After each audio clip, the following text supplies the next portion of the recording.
सो आज हम बात करने वाले हैं कि इलेक्ट्रिक पोटेंशियल क्या होता है और इलेक्ट्रिक पोटेंशियल डिफरेंस क्या होता है और एम्पियर कैसे वर्क करता है। सो इस चीज़ को हम वाटर के फ्लो के आधार पर समझेंगे।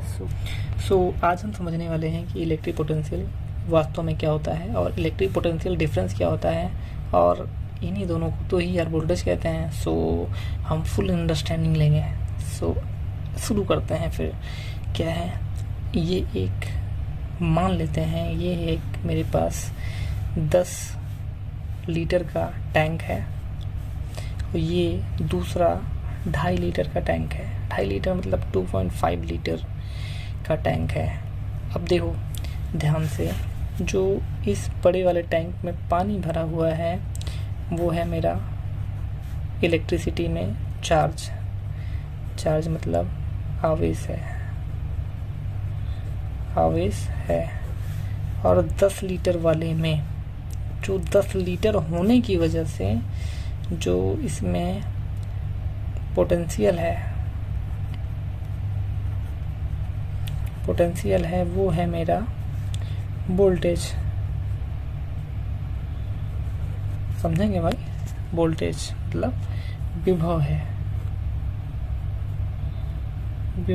टंकी के आधार पर हम समझेंगे, उसके बाद अभी सर्किट भी देखेंगे। और धारा करंट क्या है, इस चीज़ को भी अभी हम एक विशेष जगह पर बैठकर देखेंगे। सो ध्यान, एक विशेष बिंदु से बैठकर ऑब्जर्व करेंगे, ठीक। सो यहाँ पे ये 10 लीटर की बाल्टी है। 10 लीटर की होने की वजह से इसका जो पोटेंशियल डिफरेंस है या जो इसके अंदर पोटेंशियल एनर्जी है वो ज़्यादा होगी। सो ज़्यादा पोटेंशियल एनर्जी होगी तो हमें अगर ये 2.5 लीटर वाली बाल्टी भरनी है तो ये जो प्रेशर है, ये बैटरी क्या है 2.5 लीटर से ज़्यादा ये अपने अंदर नहीं ले सकती है। सो हमें क्या करना है कि इसकी जो पोटेंशियल एनर्जी है उस पोटेंशियल एनर्जी को 2.5 लीटर वाली मतलब इस तरह से यहाँ पे बैठकर हमें टैप को ऑन करना है कि 2.5 लीटर की बाल्टी भर जाए और इस पे प्रेशर भी ज़्यादा ना हो। प्रेशर देखो भाई, अगर 10 लीटर का टोटी हमने डायरेक्ट कर दिया तो क्या होगा, कुछ ये तो भर जाएगी लेकिन फिर पानी ओवर फ्लो होने लगेगा। लेकिन हमें इस नल को इस तरह से बनाना है, ऑब्जर्व करना है, इस तरह से यूज करना है कि ये जितना खोलो कि ये 2.5 लीटर भर जाए और ओवर भी पानी ना बहे। सो इस तरह से हमें काम करने का है। सो हम क्या करेंगे कि यहाँ पे, अब देखो यहाँ पे हम सर्किट में आते हैं। सर्किट में आएंगे तभी क्लियर समझ में आने वाला है। सो अभी ये मान लो मेरे पास एक बैटरी है, एक बैटरी बना लेता हूँ मैं। ये है 10 वोल्ट की बैटरी है, ठीक। और यहाँ पे मेरे पास एक है 5 वोल्ट की बैटरी है, ठीक। सो अब हमें इस बैटरी को अगर चार्ज करने का है सो हमें इस वोल्टेज को ड्रॉप करना पड़ेगा। सो यहाँ पे क्या करना पड़ेगा, इस वोल्टेज को हमको ड्रॉप करना पड़ेगा। सो इस वोल्टेज को हमने यहाँ से कुछ रजिस्टर लगा के इसको कुछ ग्राउंड कर दिया। सो यहाँ पे अभी 5 वोल्ट मिला मुझे। अब इस 5 वोल्ट को ले जाके मैं इसके प्लस को, ये प्लस वाला है तो इसको प्लस को यहाँ पे जोड़ देंगे, इसके माइनस को माइनस में जोड़ देंगे। ये माइनस इस माइनस में जुड़ गया, ये प्लस इस प्लस में जुड़ गया। लेकिन हमने क्या बनाया है, हमने क्या किया है, इस जो यहाँ पे 10 वोल्ट था इसको 5 वोल्ट कर दिया। अब इस 5 वोल्ट के आधार पर इससे उतना ही चार्ज जाके इस बैटरी में इकट्ठा होगा कि चार्ज ओवर नहीं होगा, मतलब बैटरी फुल चार्ज हो जाएगी। ऐसा नहीं होगा कि 10 वोल्ट है तो 10 के 10 वोल्ट इधर चले जाएंगे। अगर यहाँ पे मैं 100 वोल्ट कर दूँ तो यहाँ का जो मेरा अरेंजमेंट है इसके आधार पर यहाँ पे 5 वोल्ट ही रहेगा। इसी चीज़ को तो इलेक्ट्रॉनिक्स बोलते हैं भाई। सो यहाँ पे मेरे को 5 वोल्ट से ही बैटरी को चार्ज करने का है। ना कि मैं 100 वोल्ट पे ही बैटरी को चार्ज कर दूंगा। अगर 100 वोल्ट पे लगा दिया तो बैटरी उड़ जाएगी। सो इस तरह से वोल्टेज का खेल होता है। वोल्टेज क्या है इन एक्चुअली में? वोल्टेज वो है कि वो धक्का देता है। वोल्टेज क्या करता है? सिर्फ धक्का देता है। जैसे कि यहाँ से ये एक होल है, यहाँ पे कुछ लोग खड़े हुए हैं।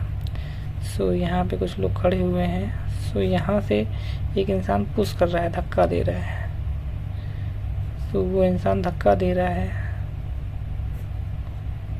ये इंसान दोनों लोग को धक्का दे के इस अक्ष के अंदर धक्का दे रहा है। और ये 2 लोग हैं जो चार्ज हैं, जो चार्ज जाएंगे अंदर तभी तो आगे कुछ काम होगा। सो ये एक तरह से धक्का देता है,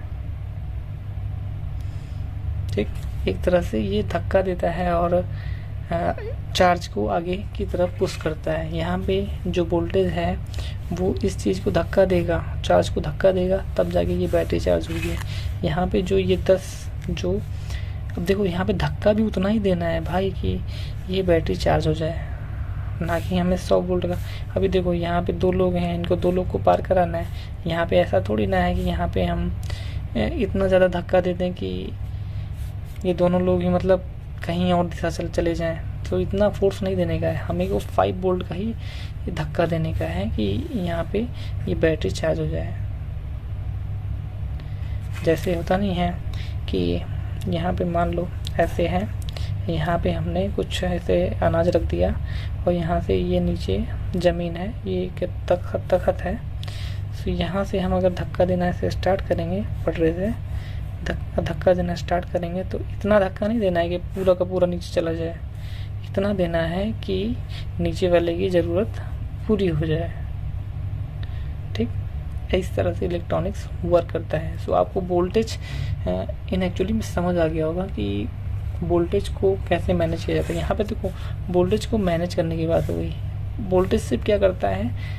इलेक्ट्रॉन्स को धक्का देता है, इलेक्ट्रॉन्स को धक्का देता है, चार्ज को धक्का देता है, तब से चार्ज आगे बढ़ता है। अब देखो करंट क्या होता है। अब देखो यहाँ से मैंने जब धक्का देना शुरू किया तो पानी यहाँ से यहाँ निकलना शुरू हो गया। तो जब यहाँ से पानी बह रहा है तो हम यहीं पे घड़ी लेकर बैठ गए और देखने लगे कि 1 मिनट में कितना पानी जा रहा है। 1 मिनट में मान लो 5 लीटर जा रहा है। सो 5 लीटर बटा 1 मतलब 5 लीटर पर मिनट। सो यही तो है भाई धारा, यही तो है भाई धारा। यहाँ से हम यहाँ पे लेके बैठ गए और यहाँ से मेजर करते रहे इस पॉइंट पे और इस पॉइंट पे तक के मल्टीमीटर एम्पियर मोड पे। सो यहाँ पे जब मल्टीमीटर रख के देखेंगे तो देखेंगे कि कितना पानी प्रति सेकंड बह रहा है। सो उसी को हम एम्पियर कहते हैं। तो पानी अगर जैसे डीसी मशीन की अगर हम बात करें तो डीसी मशीन पे जब हम 4.2 वोल्ट पे फ़ोन को लगाते हैं तो वहाँ पे हम कितना मान लो 2 एम्पियर, ज़्यादातर मोस्टली हम लोग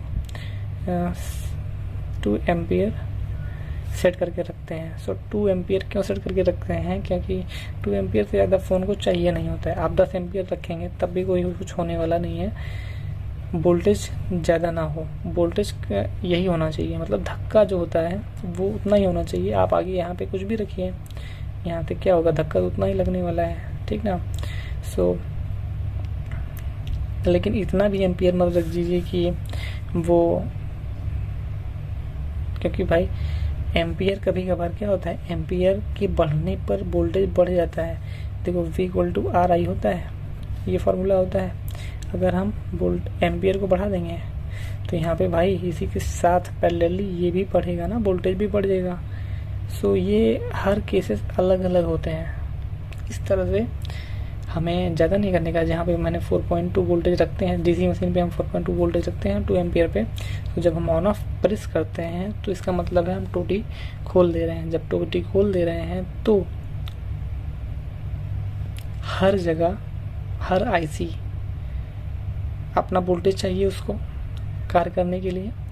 सो हर जगह वोल्टेज को मैनेज किया जाता है। उस वोल्टेज के आधार पे एम्पियरेशन का डिसीजन होता है और प्रॉपर फ़ोन वर्क करता है। सो आगे हम तो इसे ही समझेंगे। So thanks for watching.